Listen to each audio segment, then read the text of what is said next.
ನಿಮಗೆ ಆಶ್ಚರ್ಯವಾಗಬಹುದು. ಆಗ ಪೇಜಾವರ ಸ್ವಾಮಿಗಳ ಕೈಲಿ 500 ರೂಪಾಯಿ ಇರಲಿಲ್ಲ. ಅಂತ ಒಂದು ಕಾಲವೂ ಇತ್ತು.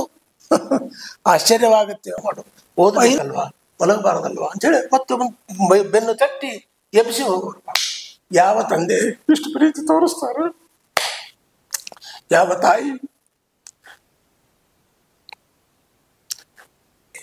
ನಾನು ತಪ್ಪು ಮಾಡಿದ್ದನ್ನು ಗುರುಗಳು ಅನುಭವಿಸ್ತಾ ಇದ್ದಾರೆ, ಶಿಕ್ಷೆಯನ್ನು ಅನುಭವಿಸ್ತಾ ಇದ್ದಾರೆ. ಅವರು ಉಪವಾಸ ಇದ್ದಾರೆ.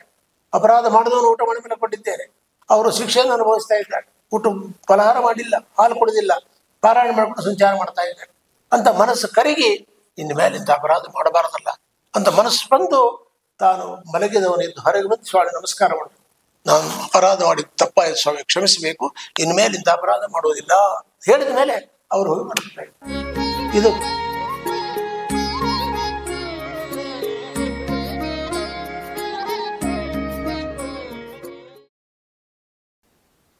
ಶ್ರೀ ಗುರುಭ್ಯೋ ನಮಃ. ಹರಿ ಓಂ. ಪರಮ ಪೂಜ್ಯರಾದ ನಮ್ಮ ಗುರುಗಳ ಆರಾಧನೆ, 5ನೇ ವರ್ಷದ ಆರಾಧನೆ ನಡೆಯುವ ಸಂದರ್ಭ.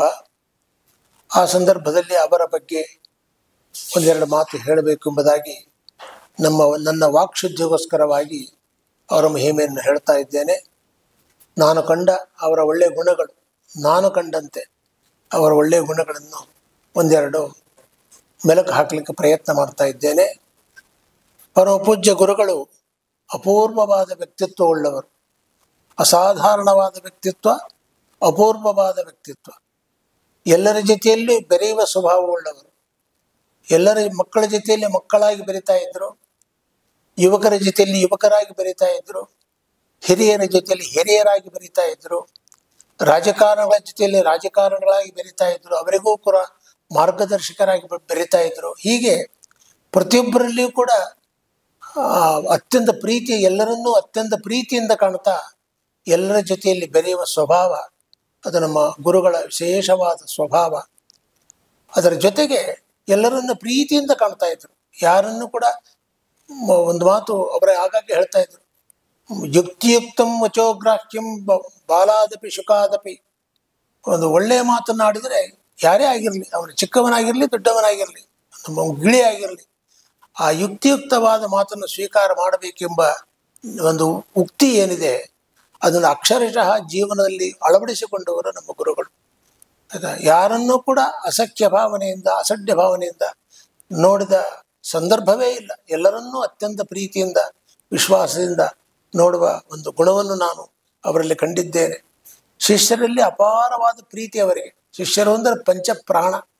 ಯಾವ ತಂದೆ ತಾಯಿಗಳು ಮಕ್ಕಳನ್ನು ಆ ರೀತಿ ನೋಡಿಕೊಳ್ಳಲಾರರು. ಅಷ್ಟು ಪ್ರೀತಿಯಿಂದ ಶಿಷ್ಯರನ್ನು ಕಾಣ್ತಾ ಇದ್ದದ್ದು ನಮ್ಮ ಭಾಗ್ಯ ಅಂತ ನಾವು ಭಾವಿಸಬಹುದು. ಅವರ ಶಿಷ್ಯರಾಗಿದ್ದೇವೆ ಅಂತ ಹೇಳಿಕೊಳ್ಳೋದೇ ಒಂದು ದೊಡ್ಡ ಭಾಗ್ಯ. ಅಂತಹ ಒಂದು ಪರಮ ಪೂಜ್ಯರಾದವರವರು. ಅಷ್ಟು ಪ್ರತಿ ದಿವಸ ಬೆಳಗ್ಗೆ ನಮ್ಮನ್ನು 5 ಗಂಟೆಗೆ ಎಬ್ಬಿಸಬೇಕು. ಪ್ರಾರಂಭದಲ್ಲಿ ಕಲ್ಯಾಣಿ ರಾಘವೇಂದ್ರ ಮಠದಲ್ಲಿ ಪೂರ್ಣಪ್ರಜ್ಞ ವಿದ್ಯಾಪೀಠ ಪ್ರಾರಂಭವಾಗಿತ್ತು. 3-4 ವರ್ಷಗಳ ನಂತರ ಈಗಿರುವ ಜಾಗವನ್ನು ತೆಗೆದುಕೊಂಡು ಒಂದೇ ಒಂದು ಸಣ್ಣ ಕಟ್ಟಡವನ್ನು ಕಟ್ಟಿಸಿ ಆಗ ವಿದ್ಯಾಪೀಠ ಪ್ರಾರಂಭ ಆಗಿತ್ತು. ಎಷ್ಟು ಕಷ್ಟಪಟ್ಟಿದ್ದಾರೆ ಶ್ರೀಗಳವರು ವಿದ್ಯಾಪೀಠವನ್ನು ಬೆಳೆಸಲಿಕ್ಕೆ ಅಂದರೆ ಅದು ಹೇಳಿದರೆ ಕಣ್ಣೀರು ಬರಬೇಕು, ಅಷ್ಟು ಕಷ್ಟಪಟ್ಟಿದ್ದ. ತುಂಬ ಕಷ್ಟದ ಕಾಲ. ಹೊಸ ಜಾಗ, ಹೊಸ ಊರು, ಹೊಸ ಸಮಾಜ. ಉಡುಪಿಯನ್ನು ಬಿಟ್ಟು ಬೆಂಗಳೂರಿಗೆ ಬಂದವರು ಸಂಸ್ಥೆಯನ್ನು ಕಟ್ಟಬೇಕು, ಬೆಳೆಸಬೇಕು, ಅದರ ಪೂರ್ಣ ಕಟಿಬದ್ಧರಾಗಿದ್ದಾರೆ ಬೆಳೆಸಬೇಕೆಂಬುದಾಗಿ. ಆರ್ಥಿಕ ಸಹಾಯ ಬೇಕು, ದೊಡ್ಡ ಸಂಸ್ಥೆ ನಡೆಸಬೇಕಾದ್ರೆ ಜಾಗ ತೆಗೆದುಕೊಂಡಿದ್ದಾರೆ. ಒಂದು ಹೇಳೋದಾದರೆ ಆಗಿನ ಕಾಲದಲ್ಲಿ ಆ ಜಾಗವನ್ನು ಕೊಟ್ಟ ಪುಣ್ಯಾತ್ಮ ಮುನಿಯಪ್ಪ ಅಂತ ಅವರ ಹೆಸರು. ಆ 3 ಎಕರೆ 3 ಗುಂಟೆ ಜಾಗ ಇದೆ ಇಡೀ ನಮ್ಮ ಪೂರ್ಣಪ್ರಜ್ಞ ವಿದ್ಯಾಪೀಠದ ಸುತ್ತಳತೆ. ಆಗಿನ ಕಾಲದಲ್ಲಿ ಆ ಕೊಟ್ಟದ್ದು ಹಣ 3,300 ರೂಪಾಯಿ.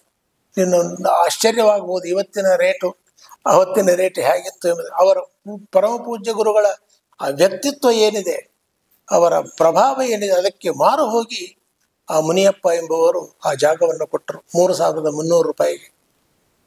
ಅದನ್ನು ರಿಜಿಸ್ಟ್ರೇಷನ್ ಮಾಡಿಸ್ಕೊಳ್ಬೇಕು, ಅಗ್ರಿಮೆಂಟ್ ಆಗಬೇಕು. ಮೊದಲು ಅಗ್ರಿಮೆಂಟ್ ಆಗಬೇಕಾದ್ರೆ 500 ರೂಪಾಯಿ ಕೊಡಬೇಕು.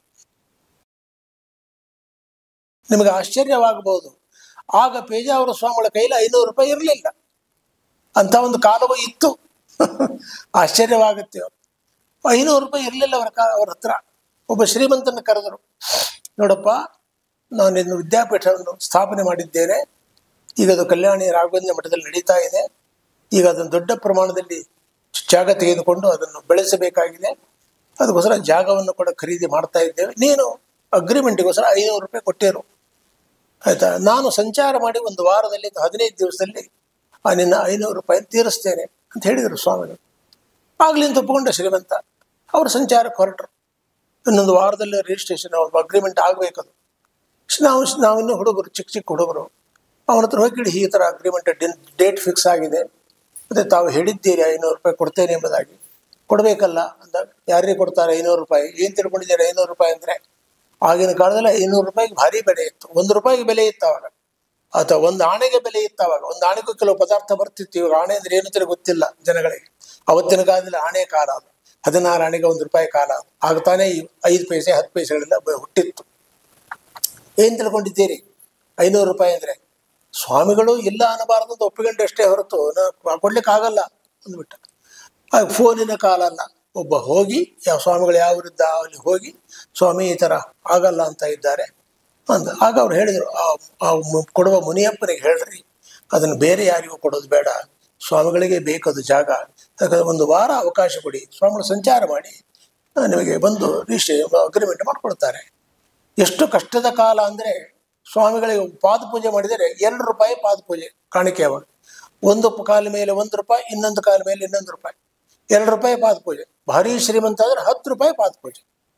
ಭಿಕ್ಷೆ, ಹೋಟೆಲ್ ಟೂರಿಸ್ಟ್ ಗುರುರಾಜ ಇಂಥವ್ರ ಮನೆಯಲ್ಲಿ ಭಿಕ್ಷೆ ಆದರೆ ಒಂದು ದಿವಸ ಭಿಕ್ಷೆಗೆ 25 ರೂಪಾಯಿ ಕಾಣಿಕೆ. ಒಂದು ಭಿಕ್ಷೆಗೆ 25 ರೂಪಾಯಿ, ಒಂದು ಪಾದಪೂಜೆಗೆ 10 ರೂಪಾಯಿ. ಒಂದು ದಿವಸದ ಅವರ ಸ್ವಾಮಿಗಳ ಆದಾಯ 35 ರೂಪಾಯಿ. ಈ 500 ರೂಪಾಯಿ ಬೇಕಾದ್ರೆ ಎಷ್ಟು ದಿವಸ ಬೇಕು ಯೋಚನೆ ಮಾಡಿ. ಅಷ್ಟು ಕಷ್ಟಪಟ್ಟು 500 ರೂಪಾಯಿ ಸಂಪಾದನೆ ಮಾಡಿಕೊಂಡು ಬೆಂಗಳೂರಿಗೆ ಬಂದು ಅಗ್ರಿಮೆಂಟ್ ಮಾಡಿಕೊಂಡ್ರು. ಇದು ಪೂರ್ಣಪ್ರಜ್ಞೆ ವಿದ್ಯಾಪೀಠವನ್ನು ಜಾಗವನ್ನು ಖರೀದಿ ಮಾಡಿದ ಸಂದರ್ಭ. ಹೀಗೆ ಪ್ರತಿ ಸಲ ಅವರು ಮೇಲೆ ಸಣ್ಣ ಕಟ್ಟಡ ಕಟ್ಟಿದರು. ಅಲ್ಲಿ ನಮ್ಮ ಶಿಫ್ಟ್ ಆಯಿತು. ಕಲ್ಯಾಣಿ ರಾಘವೇಂದ್ರ ಮಠದಿಂದ ಪೂರ್ಣಪ್ರಜ್ಞೆ ವಿದ್ಯಾಪೀಠ, ಈಗಿರುವ ವಿದ್ಯಾಪೀಠ ಸ್ಥಳಕ್ಕೆ ಶಿಫ್ಟ್ ಆಯಿತು. ಏನೂ ಇಲ್ಲ, ನಾವೆಲ್ಲ ವಿದ್ಯಾರ್ಥಿಗಳು. ಕಿಟಕಿಗೆ ಬಾಗಿಲೇ ಇಲ್ಲ. ಸೊಳ್ಳೆಗಳು ಅಂದರೆ ಬಾಯಿ ತೆಗೆದ್ರೆ ಸಾಕು, ಸೊಳ್ಳೆಗಳು ಬಾಯಲ್ಲಿ ಹೋಗಬೇಕು, ಅಷ್ಟು ಸೊಳ್ಳೆಗಳ ಕಾಲ. ನಗರದಿಂದ ತುಂಬ 2-3 ಕಿಲೋಮೀಟರ್ ದೂರದಲ್ಲಿರುವ ಜಾಗ. ಎಲ್ಲಿ ನೋಡಿದ್ರು ಬರೀ ಗುಡ್ಡ ಗುಡ್ಡ ಗುಡ್ಡ, ಬಂಡೆಗಳು, ಕಲ್ಲುಗಳು, ಇನ್ನೇನು ಇಲ್ಲ. ಅಂತಹ ಜಾಗ ಅದು. ಅಲ್ಲಿ ಸೊಳ್ಳೆಗಳು, ಅಂತಹ ಸೊಳ್ಳೆಗಳು ಇಲ್ಲದೆ ನಾವು ಇರಬೇಕು. ಸೊಳ್ಳೆ ಪರದೆ ಇರಲಿಲ್ಲ. ಜೊತೆಯಲ್ಲಿ ಕಿಟಕಿಗೆ ಬಾಗಲಿಲ್ಲ. ಚಳಿ ಚಳಿ ಚಳಿ, ಗಾಳಿ ಗಾಳಿ, ವಿಪರೀತ ಚಳಿ, ಆಯಿತಾ? ಟಾಯ್ಲೆಟ್ ಇಲ್ಲ, ಬಚ್ಚಲ ಮನೆ ಇಲ್ಲ ನಮಗೆ. ಒಂದು ಊಟ, ಅಡುಗೆ ಮನೆ, ಒಂದು ಊಟದ ಮನೆ, ಒಂದು ಹಾಸ್ಟೆಲ್ ಇರಲಿ, ಇಷ್ಟು ಮಾತ್ರ ಇತ್ತು ಪ್ರಾರಂಭದಲ್ಲಿ. ಆಗ ಅಂತಹ ಒಂದು ಕಾಲದಲ್ಲಿ ಅದನ್ನು ತಾನು ಹೋಗಿ ತನ್ನ ಶರೀರ ಸಾಮರ್ಥ್ಯ ಏನಿದೆ, ತನ್ನ ಪ್ರತಿಭೆ ಏನಿದೆ, ಅದರಿಂದ ಎಲ್ಲ ಕಡೆಯಲ್ಲೂ ಸಂಚಾರ ಮಾಡಿ ಎಲ್ಲರನ್ನೂ ಜನಗಳನ್ನು ತನ್ನವರನ್ನಾಗಿ ಮಾಡಿಕೊಂಡು ಎಲ್ಲರಲ್ಲಿ ಪ್ರೀತಿಯನ್ನು ಗಳಿಸಿಕೊಂಡು ಆ ಹಣವನ್ನು ಸಂಪಾದನೆ ಮಾಡಿ ತುಂಬ ಕಷ್ಟಪಟ್ಟು ಬೆಳೆಸಿದ ಸಂಸ್ಥೆ ಅದು ಪೂರ್ಣಪ್ರಜ್ಞೆ ವಿದ್ಯಾಪೀಠ. ಇವತ್ತು ಒಂದು ತಿಂಗಳಿಗೆ ಲಕ್ಷ ಕೋಟಿ ದುಡಿಯುವಂಥ ಸಂಸ್ಥೆ.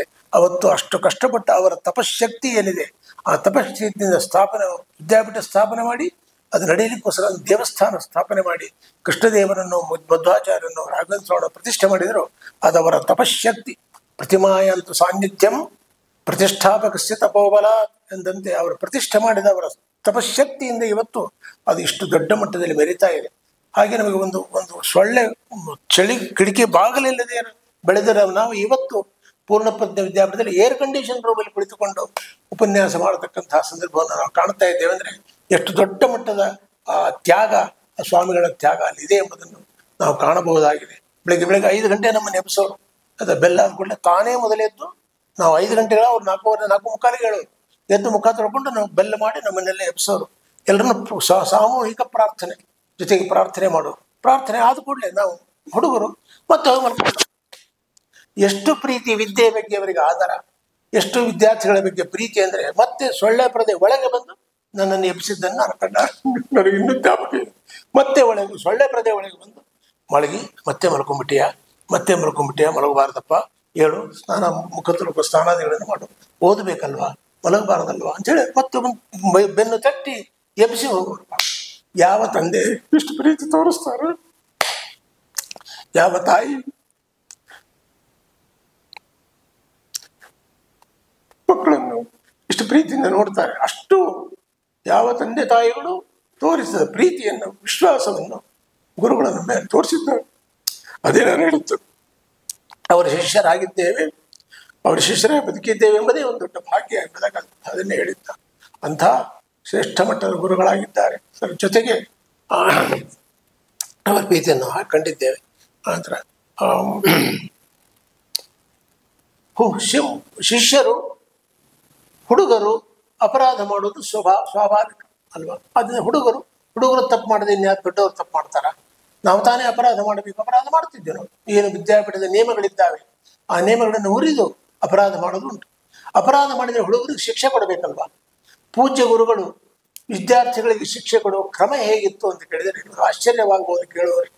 ಹೇಗಿತ್ತು ಅವರ ಶಿಕ್ಷೆ ಕೊಡುವ ಕ್ರಮ ಅಂದರೆ, ಅವರ ಅನುಸಂಧಾನ ಹೇಗೆ ಅಂದರೆ, ಮನೆಯ ಸದಸ್ಯರು ಏನಾದರೂ ಒಂದು ಅಪರಾಧ ಮಾಡಿದರೆ, ಒಂದು ತಪ್ಪು ಕೆಲಸ ಮಾಡಿದರೆ ಅದಕ್ಕೆ ಯಜಮಾನ ಹೊಣೆ.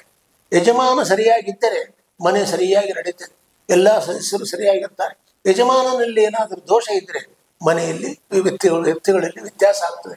ಆದ್ದರಿಂದ ವಿದ್ಯಾರ್ಥಿಗಳು ಇವತ್ತು ವಿದ್ಯಾಪೀಠದ ನಿಯಮವನ್ನು ಮುರಿತಾರೆ ಅಂದರೆ, ಮಾರ್ಗ ಬಿಟ್ಟು ಹೋಗ್ತಾರೆ ಅಂದರೆ ಅದಕ್ಕೆ ಅವರು ಹೊಣೆ ಅಲ್ಲ, ನಾನು ಹೊಣೆ. ಇದು ಸ್ವಾಮಿಗಳ ಅನುಸಂಧಾನ. ನಾನೊಬ್ಬ ಯಜಮಾನ ಸರಿಯಾಗಿ ನನ್ನ ತಪಶಕ್ತಿ ಸರಿಯಾಗಿದ್ದಿದ್ದರೆ, ನಾನು ಸರಿಯಾದ ಮಾರ್ಗದಲ್ಲಿದ್ದರೆ ನನ್ನ ಮಕ್ಕಳು ಎಂದೂ ಅಡ್ಡದಾರಿಗೆ ಹೋಗ್ತಿರಲಿಲ್ಲ. ಇವತ್ತು ಅವರು ಹೋಗ್ತಾರೆ ಅಂದರೆ ಅದಕ್ಕೆ ನಾನು ಕಾರಣ. ಅದರ ಶಿಕ್ಷೆ ಯಾರಿಗೆ? ನನಗೆ ಶಿಕ್ಷೆ ಆಗಬೇಕು. ಇಂಥ ಕಂಡಿದ್ದೀರ ಲೋಕದಲ್ಲಿ ಯಾರಾದರೂ ಹೀಗಿರೋದನ್ನು? ನಮ್ಮ ಗುರುಗಳು ಹೀಗಿದ್ದರು, ನಾನು ಕಣ್ಣಾರೆ ಕಂಡವರು. ಆದ್ದರಿಂದ ಅವ್ರು ಏನು ಮಾಡ್ತಿದ್ರು ಅಂತ ಕೇಳಿದರೆ, ರಾತ್ರಿ ಯಾವತ್ತು ಒಬ್ಬ ವಿದ್ಯಾರ್ಥಿ ಅಪರಾಧ ಮಾಡಿದ್ದಾನೆ ಅಂತ ಗೊತ್ತಾದರೆ ಅವತ್ತು ಅವರ ಸಾಯಂಕಾಲ ಉಪಹಾರ ಸ್ವೀಕಾರ ಮಾಡುವ ಹಾಗಿಲ್ಲ, ಹಾಲನ್ನೂ ಕುಡಿಯೋ ಹಾಗಿಲ್ಲ, ಏನೂ ಬರೀ ಪೂಜೆ ಮಾಡೋದು, ಮಂತ್ರಾಕ್ಷತೆ ಕೊಡೋದು, ಹೊರ ಬಂದ್ಬಿಡೋದು, ಏನನ್ನೂ ಸ್ವೀಕಾರ ಮಾಡೋ ಹಾಗಿಲ್ಲ. ಶಿಕ್ಷೆ ಏನು ಅಂದರೆ, ಎಲ್ಲ ವಿದ್ಯಾರ್ಥಿಗಳನ್ನ ಅಪರಾಧ ಮಾಡಿದವರಿದ್ರು ಹೊಟ್ಟೆ ತುಂಬ ಊಟ ಮಾಡಿ ಮಲಗ್ತಾ ಇದ್ವಿ. ಮಲಗಿದರೆ ನಮ್ಮ ಪೂರ್ಣಪ್ರಜ್ಞ ವಿದ್ಯಾಪೀಠದ ಹಳೆ ಕಟ್ಟಡ ಏನಿದೆ, ಅದರ ವರಾಂಡ ಇದೆಯಲ್ಲ, ಆ ವರಾಂಡದಲ್ಲಿ ಅವರು ವಿಷ್ಣು ಸಹಸ್ರನಾಮ ಪಾರಾಯಣ ಮಾಡ್ತಾ, ಸುಂದರಕಾಂಡ ಪಾರಾಯಣ ಮಾಡ್ತಾ ಅವರು ಪ್ರದಕ್ಷಿಣೆ ಹಾಕ್ತಾ ಇರೋದು. ಎಲ್ಲಿವರೆಗೆ ಅಂದರೆ, ಯಾವ ವಿದ್ಯಾರ್ಥಿ ಅಪರಾಧ ಮಾಡಿದ್ದಾನೆ ಅವನಿಗೆ ಅದು ಮನವರಿಕೆ ಆಗಬೇಕು. ನಾನು ತಪ್ಪು ಮಾಡಿದ್ದನ್ನು ಗುರುಗಳು ಅನುಭವಿಸ್ತಾ ಇದ್ದಾರೆ, ಶಿಕ್ಷೆಯನ್ನು ಅನುಭವಿಸ್ತಾ ಇದ್ದಾರೆ. ಅವರು ಉಪವಾಸ ಇದ್ದಾರೆ. ಅಪರಾಧ ಮಾಡಿದವನು ಊಟ ಮಾಡಿ ಮೇಲೆ ಕೊಟ್ಟಿದ್ದೇನೆ, ಅವರು ಶಿಕ್ಷೆಯನ್ನು ಅನುಭವಿಸ್ತಾ ಇದ್ದಾರೆ. ಫಲಹಾರ ಮಾಡಿಲ್ಲ, ಹಾಲು ಕುಡಿದಿಲ್ಲ, ಪಾರಾಯಣ ಮಾಡಿಕೊಂಡು ಸಂಚಾರ ಮಾಡ್ತಾ ಇದ್ದಾರೆ. ಅಂತ ಮನಸ್ಸು ಕರಗಿ ಇನ್ನು ಮೇಲಿಂದ ಅಪರಾಧ ಮಾಡಬಾರದಲ್ಲ ಅಂತ ಮನಸ್ಸು ಬಂದು, ತಾನು ಮಲಗಿದವನಿದ್ದು ಹೊರಗೆ ಬಂದು ಸ್ವಾಮಿ ನಮಸ್ಕಾರ ಮಾಡಬೇಕು. ನಾನು ಅಪರಾಧ ಮಾಡಿ ತಪ್ಪಾಯಿತು ಸ್ವಾಮಿ, ಕ್ಷಮಿಸಬೇಕು, ಇನ್ನು ಮೇಲಿಂದ ಅಪರಾಧ ಮಾಡುವುದಿಲ್ಲ ಹೇಳಿದ ಮೇಲೆ ಅವರು ಹೋಗಿ ಮಾಡ್ತಾರೆ. ಇದು ಪೇಜಾವರ ಸ್ವಾಮಿಗಳ ವಿಶೇಷವಾದ ಗುಣವನ್ನು ನಾವು ಕಂಡವರು. ಇಂಥದ್ದು ನೂರಾರು ಗುಣಗಳು, ಒಂದೆರಡನ್ನು ಮಾತ್ರ ಸಮಯ ಅನುಗುಣವಾಗಿ ಒಂದೆರಡನ್ನು ಮಾತ್ರ ಹೇಳಲಿಕ್ಕೆ ಪ್ರಯತ್ನ ಮಾಡ್ತೇನೆ. ಅಂಥ ಒಂದು ಅಪೂರ್ವವಾದ ಗುಣವುಳ್ಳವರು. ಅಪರಾಧಕ್ಕೆ ಶಿಕ್ಷೆ, ಅವರಿಗೆ ಶಿಕ್ಷೆ, ನಮಗಲ್ಲ. ನಾವು ಯಜಮಾನವನ್ನು ಸರಿಯಾಗಿರಬೇಕು. ಯಜಮಾನನ ವಿದ್ಯಾರ್ಥಿಗಳ ಮನಸ್ಸನ್ನು ಬದಲಾವಣೆ ಮಾಡುವ ಸಾಮರ್ಥ್ಯ ಯಜಮಾನನಿಗೆ ಬೇಕು. ಅದನ್ನು ನಾನು ಸಂಪಾದನೆ ಮಾಡ್ಕೊಳ್ಬೇಕು. ಅದಕ್ಕೋಸ್ಕರ ನಾನು ಪಾರಾಯಣ ಮಾಡ್ತೇನೆ. ಇದು ವಿದ್ಯಾರ್ಥಿಗಳ ಮನಸ್ಸನ್ನು ಪರಿವರ್ತಿಸುವ ಸಾಮರ್ಥ್ಯ ಅವರಲ್ಲಿ ಇತ್ತು. ಅಂಥದ್ದು ನಾವು ಕಣ್ಣಾರೆ ಕಂಡಿದ್ದೇವೆ ಅಂತ ಹೇಳಬೇಕು. ಹಾಗೆ ಅಂತ ಅಷ್ಟು ಪ್ರೀತಿಯಿಂದ ನಮ್ಮ ರಕ್ಷಣೆ ಮಾಡ್ತಾ ಇದ್ವಿ. ಆನಂತರ ಪ್ರತಿ ರಜೆ ದಿವಸಗಳಲ್ಲಿ ಕೂಡ ನಮ್ಮನ್ನು ಸಂಚಾರಕ್ಕೆ ಕರ್ಕೊಂಡು ಹೋಗ್ತಾ ಇದ್ರು. ಮಕ್ಕಳಿಗೆ ಎಲ್ಲವನ್ನೂ ತೋರಿಸ್ಬೇಕು, ಎಲ್ಲ ಫಾಲ್ಸ್ಗಳು ತೋರಿಸ್ಬೇಕು, ಬೇರೆ ಬೇರೆ ದೇವಸ್ಥಾನ ತೋರಿಸ್ಬೇಕು, ಬೇರೆ ಬೇರೆ ಊರು ತೋರಿಸ್ಬೇಕು. ಬಡ ಮಕ್ಕಳು ನಮ್ಮನ್ನು ನಂಬಿಕೆ ಬಂದಿದ್ದಾರೆ, ನಾನು ತೋರಿಸ್ತೇನೆ, ಯಾರು ತೋರಿಸ್ಬೇಕು ಅವರಿಗೆ ಎಂಬುದಾಗಿ ಎಲ್ಲ ಊರಿಗೂ ಕರ್ಕೊಂಡು ಹೋಗಿ ರಜೆ ದಿವಸಗಳಲ್ಲಿ ನಮಗೆ ಎಲ್ಲ ಕ್ಷೇತ್ರದ ದರ್ಶನ ಮಾಡಿಸ್ತಿದ್ರು, ತೀರ್ಥಕ್ಷೇತ್ರ ಸ್ನಾನ ಮಾಡ್ತಿದ್ರು. ಆ ದೊಡ್ಡ ದೊಡ್ಡ ತೀರ್ಥಗಳಲ್ಲಿ ನಾನು ಸ್ನಾನ ಮಾಡಿದ ದಡದಲ್ಲಿ ಜಪ ಮಾಡ್ತಾ ಕೊಡೋದು. ನಾವೆಲ್ಲ ಈ ಹಾರೋದು, ಇಳಿಯೋದು, ಈಜೋದು, ಮುಳುಗೋದು, ಹೇಳೋದು, ಆ ಮಕ್ಕಳ ಆಟ ನೋಡಿ ಅವ್ರು ಸಂತೋಷ ಪಡ್ಬೇಕು. ಅಂತಹ ಸ್ವಭಾವ. ಹಾಗಾಗಿ ತಾನು ಜಪ ಮಾಡ್ತಾ ಕೂತಿರ್ತಾರೆ, ನಾವೆಲ್ಲ ಆಟ ಆಡ್ತಿದ್ದಿಲ್ಲ. ಒಬ್ಬ ಹುಡುಗರು ಸಂತೋಷ ಪಡಬೇಕು, ಎಲ್ಲ ರೀತಿಯಲ್ಲೂ ನನ್ನ ಮಕ್ಕಳು ಚೆನ್ನಾಗಿರ್ಬೇಕು, ಸಂತೋಷ ಪಡಬೇಕು. ಇಂಥ ಪ್ರೀತಿಯನ್ನು ತೋರಿಸಿದವರು ಪೇಜಾವರ ಸ್ವಾಮಿ. ಎಷ್ಟೊತ್ತು ಆಟ ಆಡಿದ್ರು ಬೇಡ ಅಂತಿರ್ಲಿಲ್ಲ. ಜಪ ಮಾಡ್ತಾ ಕೂತಿರ್ತಿರು, 1 ಗಂಟೆ 1.5 ಗಂಟೆ. ನಾವು ಸಂಧ್ಯಾವಂದನ ಜಪ ಎಲ್ಲ ಆಮೇಲೆ, ಮೊದಲು ಹಳ್ಳಿಯಲ್ಲ ಆಟ ಆಡೋದೇ ಕೆಲಸ. ಭಾರಿ ಭಾರಿ ಫಾಲ್ಸ್ಗಳು, ಆ ಫಾಲ್ಸ್ ಬಿಡೋದಲ್ಲಿ ಹೋಗಿ ನಿಂತ್ಕೊಳ್ಳೋದು, ಭಾರಿ ಭಾರಿ ಸರೋವರಗಳು, ಆ ಸರೋವರಗಳಲ್ಲಿ ಹೋಗಿ ಹಾಡೋದು. ಇದು ಈ ರೀತಿಯ ಆಟಗಳನ್ನು ನೋಡ್ತಾ ನೋಡ್ತಾ ಆ ಮಕ್ಕಳ ಆಟವನ್ನು ನೋಡಿ ತಾನು ಸಂತೋಷ ಪಡುವ ಸ್ವಭಾವ ಅದು ನಮ್ಮ ಗುರುಗಳ ಸ್ವಭಾವ. ಅಂತ ದೊಡ್ಡ ಮಟ್ಟದ ಒಂದು ಪ್ರೀತಿಯನ್ನು ತೋರಿಸಿದವರು ನಮ್ಮ ಸ್ವಾಮಿಗಳು. ಏನು ಬೇಕು ಅಂತ ಅಪೇಕ್ಷೆ ಶಿಷ್ಯರಿಗೆ ಕೂಡಲೇ ಅದೇ ಮಾಡಿಸಿ ಆಯ್ತು. ಪಾಠಕ್ಕೆ ಕೂತಾಗ ಸ್ವಾಮಿ ಇವತ್ತೇನೋ ಒಂದು ಉಂಡಾಡಿ ವೆಂಕಟೇಶ್ ಭಟ್ರು ಅಂತ ಬರೀತಾರೆ ನಮ್ಮಲ್ಲಿ. ಈಗೆಲ್ಲ ಸಂಸ್ಕೃತ ಕಾಲೇಜಿನ, ಉಡುಪಿಯ ಸಂಸ್ಕೃತ ಕಾಲೇಜಿನ ನ್ಯಾಯಶಾಸ್ತ್ರ ಪ್ರೊಫೆಸರ್ ಆಗಿ ರಿಟೈರ್ಡ್ ಆಗಿದ್ದರು. ಈಗ ಹೋಗಿಬಿಟ್ಟರು ಅವರು ತುಂಬ ಹಾಸ್ಯ ಪ್ರವೃತ್ತಿ. ಸ್ವಾಮಿಗಳ ಹತ್ರ ತುಂಬ ಸಲಿಗೆ, ಸ್ವಾಮಿ ಇವತ್ತು ತುಂಬ ಆಸೆ ಆಗಿದೆ, ಸಕ್ಕರೆ ಹೋಳಿಗೆ ತಿನ್ನಬೇಕು ಅಂತ ಅನಿಸಿದೆ ಅಂದರೆ ಕೂಡಲೇ ಸಕ್ಕರೆ ಹೋಳಿಗೆ ಮಾಡಿ ರೆಡಿ. ಮರುದಿವಸ ಅವತ್ತಾಗಲೇ ಪಾಠದ ಮಧ್ಯದಲ್ಲಿ ಕರೆದು ಇವತ್ತು ಸಕ್ಕರೆ ಹೋಳಿಗೆ ಆಗಬೇಕು ಗೊತ್ತಾಯ್ತಾ. ಸಮೃದ್ಧಿ ತಿಂದಷ್ಟು. ಈ ರೀತಿಯಾಗಿ ಏನು ಮಕ್ಕಳು ಅಪೇಕ್ಷೆ ಪಡ್ತಾರೆ, ಏನು ಇಚ್ಛೆ ಪಡ್ತಾರೆ ಅದನ್ನು ಪೂರ್ಣಗೊಳಿಸುವ ಸಾಮರ್ಥ್ಯ. ಅದಕ್ಕೆ ನಾನು ಮೊದಲು ಹೇಳಿದ್ದೇನೆ, ಯಾವ ತಂದೆ ತಾಯಿಗಳು ಮಕ್ಕಳನ್ನು ಏರಿದೋ ಇವತ್ತು ಅಪ್ಪ ಅಥವಾ ಅಮ್ಮ ಸಕ್ಕರೆ ಹೋಳಿಗೆ ತಿನ್ನಬೇಕಾ ಪಾಪ, ಹಬ್ಬ ಬರಲಿ ಹಬ್ಬದಲ್ಲಿ ಮಾಡಿಸ್ಕೊಡ್ತಾರೆ ಅಂತಂತಾರೆ ಹೊರತು ಇವತ್ತು ಮಾಡಲ್ಲ. ಆದರೆ ಪೇಜಾವರ ಸ್ವಾಮಿಗಳು ಶಿಷ್ಯರ ಬಾಯಿಂದ ಬಂದರೆ ಅದು ಅವತ್ತು ಮಾಡಿಸಿ ಹಾಕಾಯ್ತು. ಎಂದೂ ತಾನು ಪ್ರೈವೇಟ್ ಆಗಿ ಕೂತು ಊಟ ಮಾಡ್ತಿರಲಿಲ್ಲ ಪೇಜಾವರ ಸ್ವಾಮಿಗಳು. ಶಿಷ್ಯರ ಮಧ್ಯೆ ತಾನು ಹೀಗೆ ಕೂತಿರಬೇಕು, ಎಲ್ಲ ಶಿಷ್ಯರ ಪಕ್ಕದಲ್ಲಿ ಉಪಾಧ್ಯಾಯರು, ಶಿಷ್ಯರೆಲ್ಲ ಎದುರಿಗೆ ಕೊಡಬೇಕು, ಎದುರಿಗೆ ಕೂತೇ ಊಟ ಆಯ್ತಾ. ಎಲ್ಲ ಶಿಷ್ಯರಿಗೆ ಒಂದು ಹೋಳಿಗೆ ಹಾಕಿದ್ರೆ ತಾನು ಒಂದು ಹೋಳಿಗೆ ಹಾಕ್ಬಿಡು, ಶಿಷ್ಯರಿಗೆ ಇನ್ನೊಂದು ಹೋಳಿಗೆ ಹಾಕದಿದ್ರೆ ತಾನು 5-6 ಹೋಳಿಗೆ ಇಟ್ಟಿರ್ತಿದ್ರು ಸ್ವಾಮಿಗಳಿಗೆ ಅಂತೇಳಿ. ಅವ್ರು ಮುಟ್ಟೋ ಪದ್ಧತಿ ಇಲ್ಲ. ತುಪ್ಪ ಒಂದು ಬಟ್ಲಲ್ಲಿ ತುಪ್ಪ ಒಂದು ಹನಿ ಹಾಕ್ಕೊಳ್ಳೋದು, ಎಲ್ಲ ಹುಡುಗರಿಗೆ ಹಾಕಿದ್ರು ನಮಗೆ ಹಾಕಿ. ಶಿಷ್ಯರಿಗೆ ಇಲ್ಲದ ಊಟ ನನಗೆ ಬೇಡ, ಶಿಷ್ಯರಿಗೆ ಇಲ್ಲದ ಭಕ್ಷ್ಯ ನನಗೆ ಬೇಡ, ಶಿಷ್ಯರಿಗೆ ಇಲ್ಲದ ತುಪ್ಪ ನನಗೆ ಬೇಡ. ಈ ರೀತಿ ಶಿಷ್ಯರಿಗಾಗಿ ಬದುಕಿದವರು ಪೇಜಾವರ ಸ್ವಾಮಿಗಳು. ಹೀಗೆ ಸಂಚಾರದಲ್ಲಿ ಕರ್ಕೊಂಡು ಹೋಗಿದ್ದಾರೆ ನಮ್ಮನ್ನೆಲ್ಲ. ಸಂಜೆ ಅಲ್ಲಿ ಪಾಠ ಹೇಳ್ತಾರೆ, ಖಂಡನೇತ್ರೆ ಪಾಠ. ಒಂದ್ಸಲ ಊಟಿಗೆ ಹೋದ್ರು ಮೊದಲು ಬೆಂಗಳೂರಿಂದ. ಊಟಿಗೆ ಹೋಗಿ ಅಲ್ಲಿಂದ ಕೊಯಮತ್ತೂರಿಗೆ ಕರ್ಕೊಂಡು ಹೋಗಿದ್ದಾರೆ. ಮಧ್ಯೆ ಬೇರೆ ಕೊಡೈಕೆನಾಲ್ ಫಾಲ್ಸ್, ಬೇರೆ ಬೇರೆ ಫಾಲ್ಸ್ಗಳೆಲ್ಲ ಆ ಫಾಲ್ಸ್ಗಳೆಲ್ಲ ಕರ್ಕೊಂಡು ಹೋಗಿದ್ದಾರೆ. ಅಲ್ಲಿ ಒಂದು ಕೊಯಮತ್ತೂರಲ್ಲಿ ಒಂದು ದಿವಸ ಪಾಠ ಹೇಳುವಾಗ ಒಂದು ಅನೌನ್ಸ್ಮೆಂಟ್ ಮಾಡಿ, ಏನು ನೋಡಿ, ನೀವೆಲ್ಲ ವಿದ್ಯಾರ್ಥಿಗಳು ತಾಮ್ರದ ಪಾತ್ರೆಯಲ್ಲಿ, ಹಿತ್ತಾಳೆಯ ಪಾತ್ರೆಯಲ್ಲಿ ಸಂಧ್ಯಾವಂದನೆ ಮಾಡ್ತೀರಿ, ಅದು ಬೇಡ ನಿಮಗೆ. ನಾನೇ ಖಂಡನೇತ್ರೆ ಪಾಠ ಮುಗಿತಾ ಬಂದಿದೆ. ಬೆಂಗಳೂರಿಗೆ ಹೋದ ಕೂಡಲೇ ವಿದ್ಯಾಪೀಠದಲ್ಲಿ ನಿಮಗೆ ಮಂಗಳ ಮಾಡ್ತೇನೆ. ಮಂಗಳ ಮಾಡಿದಾಗ ನಿಮಗೆ ಎಲ್ಲರಿಗೂ ಕೂಡ ಒಂದು ಬೆಳ್ಳಿಯ ಪಂಚಪಾತ್ರೆ, ಒಂದು ಸಂಧ್ಯಾವಂದನೆಗೋಸ್ಕರ ಕೊಡಿಸ್ತೇನೆ ಹಾಗೆ ಅಂತಂದು. ಸರ್ ನಮ್ಗೆ ಸಂತೋಷ, ಯಾಕಂದ್ರೆ ಯಾರಿಗೆ ಬೆಳ್ಳೆ ಪಾತ್ರೆ ಬೇಡ, ನಾವು ಬೆಳ್ಳೆ ಪಾತ್ರೆ ಕಂಡವರೇ ಎಲ್ಲ ಹುಟ್ಟ ಆಯ್ತಾ. ಬರೀ ತಾಮ್ರದ ಪಾತ್ರೆಯಲ್ಲಿ, ಹಿತ್ತಾಳೆ ಪಾತ್ರೆಯಲ್ಲಿ ಸಂಧ್ಯಾವಂದನೆ ಮಾಡಿ ಬೆಳೆದವರು ನಾವು. ಸ್ವಾಮಿಗಳು ಬೆಳ್ಳೆ ಪಾತ್ರೆ ಕೊಡಿಸ್ತಾರೆ, ಸಂತೋಷ ಆಯಿತು. ಅದು ನಾನೇನು ಮಾಡಿದೆ ಹೇಳಿದರು. ಪಾಠ ಮುಗಿತು, ಸಾಯಂಕಾಲ ಸ್ನಾನಕ್ಕೆ ಹೋದರು ಸ್ವಾಮಿಗಳು. ಸ್ನಾನಕ್ಕೆ ಹೋಗಿ ಸ್ನಾನ ಮಾಡುವ ಅಲ್ಲಿ ಬೆಚ್ಚಲ ಮೇಲೆ ಸ್ನಾನ ಮಾಡ್ತಾ ಇದ್ದೆ. ಸ್ನಾನ ಮಾಡಿ ಬಟ್ಟೆ ಮೈ ಒರೆಸ್ಕೊಳ್ತಾ ಇದ್ದಾರೆ. ನಾನು ಕಂಬದ ಹತ್ರ ಹೀಗೆ ಸಪ್ಪೆ ಮುಖ ಮಾಡ್ಕೊಂಡು ನಿಂತಿದ್ದೆ. ನಾನು ನೋಡಿದರು ಒಳಗೆ ಬಾಯಲ್ಲಿ ಕರೆದು, ಯಾಕೆ ಸಪ್ಪೆ ಮುಖ ಮಾಡ್ಕೊಂಡು ನಿಂತಿದ್ದೀಯಲ್ಲ, ಕಂಬದ ಹತ್ರ ಯಾಕೆ ನಿಂತಿದ್ದೀಯಾ ಅಂದರು. ಏನಿಲ್ಲ ಸ್ವಾಮಿ, ಒಂದು ಮಾತು ಕೇಳಬೇಕಾಯ್ತು, ಅದಕ್ಕೋಸ್ಕರ ಬಂದಿದ್ದೇನೆ. ಏನು ಹೇಳು ಅಂದರು. ಅದಕ್ಕೆ ನಾನು ಹೇಳಿದೆ, ತಾವು ಈಗ ತಾನೇ ಪಾಠದಲ್ಲಿ ಅನೌನ್ಸ್ ಮಾಡಿದಿರಿ, ಈ ಸಲ ಬೆಂಗಳೂರಲ್ಲಿ ಖಂಡನೇತ್ರೆ ಮಂಗಳ ಮಾಡಿ ನಿಮಗೊಂದು ಬೆಳ್ಳಿ ಪಂಚಪಾತ್ರೆ ಕೊಡಿಸ್ತೇನೆ ಅಂತೇಳಿ. ನನಗೆ ಬೆಳ್ಳಿ ಪಂಚಪಾತ್ರೆ ಬೇಡ ಸ್ವಾಮಿ, ನಾನು ತಾಮ್ರ ಪಾತ್ರೆಯಲ್ಲಿ ಸಂಧ್ಯಾವಂದನೆ ಮಾಡ್ತೇನೆ. ನನಗೆ ಆ ಬೆಳ್ಳಿ ಪಂಚಪಾತ್ರೆಗೆ ತಗುಲುವ 25 ರೂಪಾಯಿ ಇದೆಯಲ್ಲ, ಆ 25 ರೂಪಾಯಿ ನನಗೆ ಕೊಡಿ, ನನಗೆ 25 ರೂಪಾಯಿ ಬೇಕು ಅಂದೆ ನಾನು.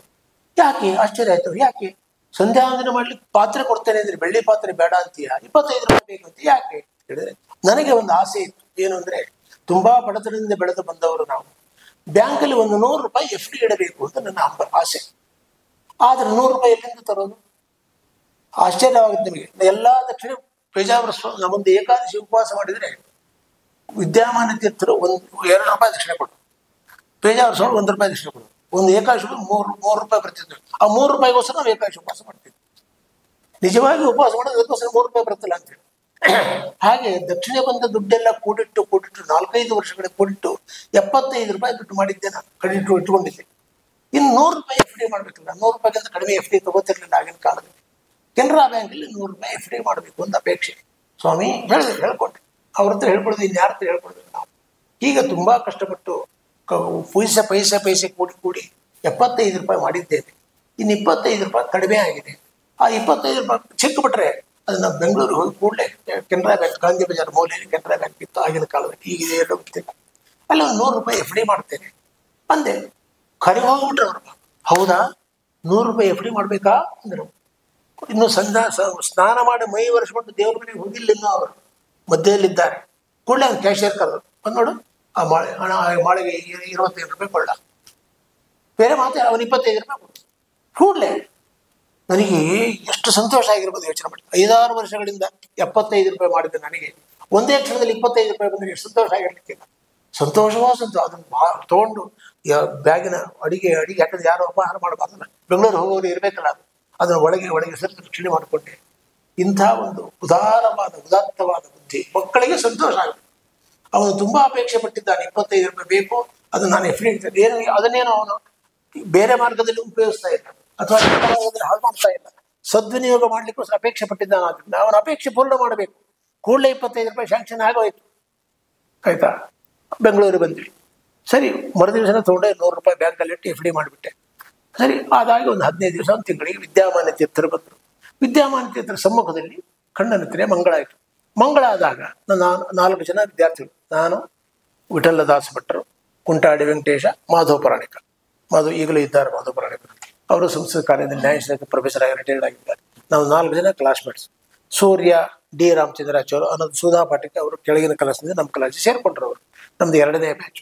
ಈಗ ನಮ್ಮ ವ್ಯಾಸರಾಯ ಸ್ವಾಮಿಗಳು, ಹೈವದನ ಪುರಾಣಿಕರು, ಶೇಷಕರ ರಾಯರು, ಮತ್ತು ಇವರೆಲ್ಲ ಕೇಶವ ಬಾಯಿರಿಯವರು, ಇವರೆಲ್ಲ 1ನೇ ಕ್ಲಾಸು, ನಾವು 2ನೇ ಕ್ಲಾಸ್. ಆಯಿತಾ, ಆದ್ದರಿಂದ ಎಫ್ ಡಿ ಮಾಡಿ ಆಯಿತು.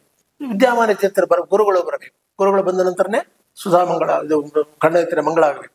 ಗುರುಗಳು ಬಂದರು, ಮಂಗಳ ಆಯಿತು. ಆ 4 ಜನಕ್ಕೂ ಕೂಡ ಬೆಳ್ಳಿ ಪಂಚಪಾತ್ರೆ ತಂದು ಕೊಟ್ಟರು ಸ್ವಾಮಿಗಳು. ತರಿಸಿ ಮಂಗಳ ಮುಗಿದ ಮೇಲೆ ಮಂತ್ರಾಕ್ಷತೆ ಕೊಡುವಾಗ ಎಲ್ರಿಗೂ ಒಂದೊಂದು ಬೆಳ್ಳಿ ಪಂಚಪಾತ್ರೆ ತೊಗೊಂಡದ್ದಾಯ್ತು. ಕೊಂಡು ಎಲ್ಲರೂ ಊಟಕ್ಕೆ ಹೊರಟರು. ಸ್ವಾಮಿಗಳಿಬ್ಬರೇ ಜಪ ಮಾಡ್ತಾ ಕೂತಿದ್ರು. ನಾನು ಮೆಲ್ಲ ಬೆಳ್ಳಿ ಪಂಚಪಾತ್ರೆ ತೊಗೊಂಡೋಗಿ ಸ್ವಾಮಿಗಳ ಮುಂದಿಟ್ಟು ನಮಸ್ಕಾರ ಮಾಡಿದೆ. ಏನಿದು ಅಂತ ಕೇಳಿದರು. ಸ್ವಾಮಿ, ನಾನು ಅವತ್ತು ಕೊಯಮತ್ತೂರಲ್ಲಿ 25 ರೂಪಾಯಿ ತೊಗೊಂಡ್ಬಿಟ್ಟಿದ್ದೇನೆ, ನನಗೆ ಬೆಳ್ಳಿ ಪಂಚಪಾತ್ರೆ ಬೇಡ ಅಂತ ಹೇಳಿದ್ದೇನೆ, ದಯವಿಟ್ಟು ಅದನ್ನು ವಾಪಸ್ ತೊಗೊಳ್ಬೇಕು. ನಮಸ್ಕಾರ ಮಾಡಿದೆ. ನಕ್ಕು ಬಿಟ್ರೆ ಅವರು. ಹೌದಾ, ಆಯ್ತಾ, ಎಫ್ ಡಿ ಮಾಡೇ ಆಯ್ತಲ್ವಾ ಮಾಡಿ. ಅವತ್ತೂರಿಗೆ ಕೇಳಿರಲಿಲ್ಲ ಅವ್ರು. ಅವತ್ತು ಕೇಳಿದ್ರು, ಎಫ್ ಡಿ ಮಾಡಿದ್ಯಾ? ಅವತ್ತು ಕೇಳಿದ್ರು. ಮಾಡಿ ಆಯ್ತಲ್ವಾ? ಮಾಡಿದ್ರು ಸ್ವಾಮಿ. ಇನ್ನಿನಗೆ ದುಡ್ಡು ಬರೋದು ಯಾವಾಗ? ಇನ್ನು 5 ವರ್ಷಕ್ಕೆ. ಯಾಕೆ ಎಫ್ ಡಿ ಮಾಡೋದಂದ್ರೆ, ಇವತ್ತು 100 ರೂಪಾಯಿ ಇಟ್ಟರೆ ಇನ್ನು 5 ವರ್ಷಕ್ಕೆ ಡಬಲ್ ಆಗುತ್ತೆ ಅಂತಿತ್ತು. 200 ರೂಪಾಯಿ ಆಗುತ್ತಲ್ಲ ಅಂತ. ಇವತ್ತು 200 ರೂಪಾಯಿ ಬೆಲೆ ಇದೆಯಾ? ಯೋಚನೆ ಮಾಡ್ರಿ. ಅವತ್ತು 200 ರೂಪಾಯಿ ಆಗುತ್ತಲ್ಲ, ಅದು ಹೆಮ್ಮೆನೋ ನಮಗೆ. ಅದಕ್ಕೋಸ್ಕರ ಇಟ್ಟಿದ್ದೇನೆ ಸರ್. ಆಯ್ತು, ಇನ್ನು 5 ವರ್ಷದ ನಿನಗೆ ಬರಲ್ವಲ್ಲ ದುಡ್ಡದು, ನೀವು ಉಪಯೋಗ ತಗೋ, ಸಂಧ್ಯಾವಧಿ ಮಾಡು. 5 ವರ್ಷ ತಾಂಬದಲ್ಲಿ ಸಂಧ್ಯಾವಧಿ ಮಾಡ್ತೀಯ, ತಗೋ. ಹೀಗೆ ನನಗೆ ಬೆಳ್ಳಿ ಪಂಚಪಾತ್ರೆಯನ್ನು ಕೊಟ್ಟರು. 25 ರೂಪಾಯಿ ಅವತ್ತೇ ಕೊಟ್ಟಿದ್ರು. ಇಂತಹ ಗುರುಗಳನ್ನು ಎಂದಾದರೂ ಮರೆಯಲಿಕ್ಕೆ ಸಾಧ್ಯವಾಗಿ ಯೋಚನೆ ಮಾಡಿ. ಆಚಾರ್ಯ ಶ್ರೀಮದಾಚಾರ್ಯ ಸಂತು ಮೇ ಜನ್ಮ ಜನ್ಮ ಇದ್ದ ಹಾಗೆ ಜನ್ಮ ಜನ್ಮಕ್ಕೂ ನಮಗೆ ಬೇಜಾರು ಸ್ವಪ್ನ ಗುರುಗಳಾಗಿರಲಿ ಎಂಬುದಾಗಿ ಪ್ರಾರ್ಥನೆ ಮಾಡಬೇಕಾದ ಸಂದರ್ಭ. ಆ ರೀತಿ ನಾವು ಬೆಳೆದಿದ್ದೇವೆ, ಅವರಿಂದ ಉಪಕೃತರಾಗಿದ್ದೇವೆ. ಶರೀರದಲ್ಲಿ ಹರಿಯುವ ಪ್ರತಿಯೊಂದು ರಕ್ತದ ಕಣ ಕಣ ಅವರಿಂದ ಉಪಕೃತವಾಗಿದೆ. ಎಷ್ಟು ಗುರು ಭಕ್ತಿ ಅವರಿಗೆ ಕಲಿಬೇಕು. ವಿದ್ಯಾಮಾನ್ಯ ತೀರ್ಥರಲ್ಲಿ ಎಷ್ಟು ಭಕ್ತಿ ಇತ್ತು ಅವರಿಗೆ ಅಂತ ಕೇಳಿದರೆ, ತಾನು ಪೂರ್ಣಪ್ರಜ್ಞೆ ವಿದ್ಯಾಪೀಠ ಸ್ಥಾಪನೆ ಮಾಡಿದವರು ನಡೆಸುವವರು. ಏನೇ ವಿದ್ಯಾಪೀಠದಲ್ಲಿ ಏನೋ ಒಂದು ಹೊಸ ವಿಷಯ ಬರಬೇಕಾದ್ರೂ ಕೂಡ ಗುರುಗಳು ಒಪ್ಪಬೇಕು. ವಿದ್ಯಾಮಾನ್ಯ ತೀರ್ಥನ ಕೇಳಬೇಕು. ಅವರು ಎಸ್ ಅಂದರೆ ಮುಂದುವರಿಯೋದಿಲ್ಲ. ಈ ಥರದ ಮನೋಭಾವ. ಗುರುಗಳು ಅಂದ್ರೆ ಪಂಚಪ್ರಾಣ, ಅಷ್ಟು ಭಕ್ತಿ. ಒಂದು ದೃಷ್ಟಾಂತ ಹೇಳ್ತೇನೆ ನಿಮಗೆ. ಕೊನೆ ಸಂದರ್ಭದಲ್ಲಿ ಗುರುಗಳಿಗೆ ಅನಾರೋಗ್ಯ. ಪೇಜಾವರ ಸ್ವಾಮಿಗಳ 4ನೇ ಪರ್ಯಾಯ. ಗುರುಗಳಿಗೆ ಅನಾರೋಗ್ಯ. ಅದರಲ್ಲಿ ನಮ್ಮ ಈಗಿರುವ ರಾಜಾಂಗಣದ ಛತ್ರ ಇದೆಯಲ್ಲ, ಛತ್ರ ಯಾವುದು? ಕೃಷ್ಣಧಾಮ. ಅಲ್ಲಿ ಒಂದು ರೂಮಲ್ಲಿ ವಿದ್ಯಾಮಾನ್ಯ ತೀರ್ಥನ ಇರಿಸಿದ್ದರು. ಅನಾರೋಗ್ಯ ಪೀಡಿತರಾಗಿ ಪ್ರತಿನಿತ್ಯ ಸ್ವಾಮಿಗಳು ಕೃಷ್ಣನಿಗೆ ಮಹಾಮಂಗಳಾರತಿ, ಮಹಾನೈವೇದ್ಯ ಮಹಾಮಂಗಳಾರತಿ ಮಾಡಿ ನಂತರ ಹೊರಗೆ ಮುಖ್ಯ ಪ್ರಾಣದೇವರಾಗಿ ಭಾಗೀರಥಿಯಾಗಿ ಸುಬ್ರಹ್ಮಣ್ಯ ದೇವರಿಗಾಗಿ ವೃಂದಾವನಕ್ಕೆ ಹೋಗ್ಬೇಕು. ವೃಂದಾವನದಲ್ಲೆಲ್ಲ ತೀರ್ಥ ಕೊಟ್ಟು ರಾಜಾಂಗಣಕ್ಕೆ ಬರಬೇಕು. ವಿದ್ಯಾಮಾನ್ಯ ತೀರ್ಥರಿದ್ದಲ್ಲಿ ಅವರಿಗೆ ತೀರ್ಥ ಕೊಟ್ಟು ಅಕ್ಷಯಂಗಾರಕ ಕೊಟ್ಟು, ಆಯ್ತಾ, ಅವನ ಅಲ್ಲಿ ಚೌಕಿಂದ ಎಲ್ಲರ ಪ್ರಸಾದ ಬಂದಿರ್ತಿತ್ತು. ಬೇಗ ಎಲೆ ಹಾಕಿ, ಗುರುಗಳಿಗೆ ತಡ ಆಗಬಾರ್ದು, ಅವ್ರಿಗೆ ಆರೋಗ್ಯ ಸರಿ ಇಲ್ಲ, ಅದರಿಂದ ಬೇಗ ಎಲೆ ಹಾಕಿ ಬೇಗ ಬಿಡಿಸು ಅಂತ ಹೇಳ್ತಿದ್ರು. ಹೇಳಿ ತಾವು ಹೊರಟಿದ್ರು. ಇವರು ಊಟ ಮಾಡ್ತಿರ್ಲಿಲ್ಲ. ಅಲ್ಲಿ ಚೌಕಿಯಲ್ಲಿ ಕೃಷ್ಣಾರ್ಪಣ ಆಗಬೇಕು, ಅನಂತರ ತಾವು ಕೊಡ್ತಾ ಇದ್ರು. ಒಂದು ದಿವಸ ಸ್ವಾಮಿಗಳು ಹೀಗೆ ಹೇಳಿದ್ದಾರೆ, ಸ್ವಾಮಿ ಅನಾರೋಗ್ಯತೆ ನಿಂಕಳೆ ಬೇಗ ಶನಂಪಲೆ ಅಂತ ಹೇಳಿ ಹೋಗಿದ್ದಾರೆ. ಹೋಗಿ ಏನು ತೋರ್ತಾ ಗೊತ್ತಿಲ್ಲ, ಒಂದು 10 ಹೆಜ್ಜೆ ಹೋಗಿ ಮತ್ತೆ ಹಿಂದೆ ಬಂದರು. ಇಲ್ಲಿ ಸುಬ್ರಹ್ಮಣ್ಯ ಆ ಮೆಟ್ಲಿದೆಯಲ್ಲ, ವೃಂದಾವನದ ಮೆಟ್ಲು, ಅಲ್ಲಿವರೆಗೆ ಹೋಗಿ ಮತ್ತೆ ಹಿಂದೆ ಬಂದಿದ್ದಾರೆ ರಾಜ ಛತ್ರಕ್ಕೆ. ಸ್ವಾಮಿಗಳು ಊಟ ಕೂತಿಲ್ಲ. ಯಾಕೆ ಸ್ವಾಮಿ ಇನ್ನೂ ತೀರ್ಥ ಪ್ರಸಾದ ಕೂತಿಲ್ಲ? ಯಾಕೆ ಭಿಕ್ಷೆ ಸ್ವೀಕಾರ ಮಾಡ್ತಾ ಇಲ್ಲ? ನಾನು ಹೇಳಿದ್ದಲ್ವಾ ನೀವು ಬೇಗ ಊಟ ಕೊಡಬೇಕು ಅಂತ ಹೇಳಿ, ಯಾಕೆ ಕೂತಿಲ್ಲ ಅಂತ ಕೇಳಿದಾಗ ಅದಕ್ಕೆ ಸ್ವಾಮಿಗಳು ಏನು ದುಂಬತ್ತು ಪ್ರಸಾದ ಸ್ವೀಕಾರ ಕೂಡ ಸ್ವಾಮಿಗಳು ಇವರು ಯಾಕೆ ಕೇಳ್ತಾ ಇದ್ದೀನಿ? ನೀವು ಗುರುಗಳು, ನೀವು ಮೊದಲು ಸ್ವೀಕಾರ ಮಾಡಬೇಕು ಅಂದಾಗ ಅವರ ಬಾಯಿಂದ ಬಂದ ಉತ್ತರ, ನೀವು ಪೇಜಾವರ ಸ್ವಾಮಿಗಳು ಪರ್ಯಾಯ ಪೀಠದಲ್ಲಿ ಕೂತವರು, ಸರ್ವಜ್ಞ ಪೀಠದಲ್ಲಿ ಕೂತವರು, ಸರ್ವಜ್ಞ ಪೀಠದಲ್ಲಿ ಕೂತವರಲ್ಲಿ ವಿಶೇಷವಾದ ಮಧ್ವಾಚಾರ್ಯ ಸನ್ನಿಧಾನ ನಂಬಿಕೊಂಡು ಬಂದ ಸಂಪ್ರದಾಯ ನಮ್ಮ ಸಂಪ್ರದಾಯ. ನಮ್ಮ ಮಧ್ವಾಚಾರ್ಯ ಪ್ರಸಾದ ಸ್ವೀಕಾರ ಮಾಡದೆ ನಾನು ಸ್ವೀಕಾರ ಮಾಡಬೇಕಾ? ಇದು ಗುರುಶ್ವರ ಮಾತುಗಳು.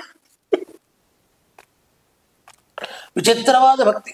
ಗುರುಗಳಿಗೆ ಅನಾರೋಗ್ಯ ಮೊದಲವರಿಗೆ ಊಟಕ್ಕೆ ಹಾಕಿ ನಾನು ಊಟ ಮಾಡಬೇಕು. ಶಿಷ್ಯನ ಅನುಸಂಧಾನ.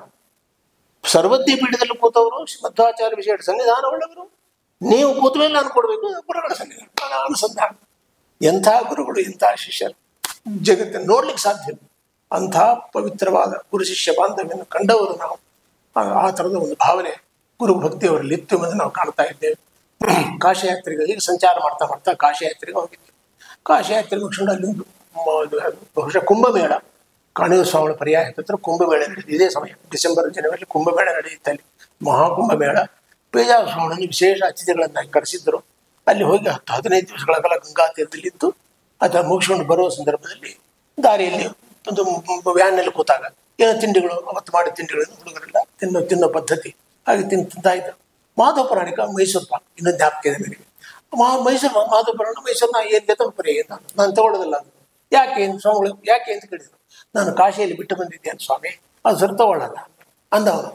ಸ್ವಾಮಿಗಳು ಹೌದಾ, ಕಾಶಿಯಲ್ಲಿ ಬಿಟ್ಟು ಬಂದು ನಾವೇನು ಚಿಕ್ಕ ಹುಡುಗ 18, 20, 25 ವರ್ಷದ ಒಳಗೆ ನಾವೆಲ್ಲ. ಅವಾಗ ಯಾಕೆ ವಸ್ತುತಃ ಬಿಡೋದು ಯಾವಾಗ ಗೊತ್ತೇ ಇಲ್ಲ ನಮಗೆ. ಆಯ್ತಾ, ಗಯಾಕ್ಕೆ ಹೋಗಿ ಗಯಾದಲ್ಲಿ ಪಿತೃ ಕಾರ್ಯ ಮಾಡಿದಾಗ ಅವ್ರು ಹೇಳ್ತಾರೆ ಒಂದು ತರಕಾರಿ ಬಿಡಿ, ಒಂದು ಭಕ್ಷ್ಯ ಬಿಡಿ, ಮತ್ತು ಒಂದೊಂದು ಬಿಡಿ ಅಂತ ಹೇಳ್ತಾರೆ ಅವರು.